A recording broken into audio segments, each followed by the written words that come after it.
Okey, spek enjin ni Banana ada turbo G25 25550 Westgate TR38.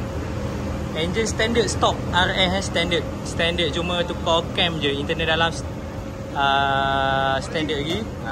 Okey. Matte issue race. Ni pakai EGT semua. Setiap satu Banana ni ada sensor EGT lah, exhaust gas temperature okey. So Banana ni pipe besar. Dan horsepower dia,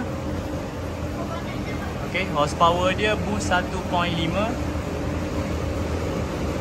okey, 447 dan dia punya torque 589 okey.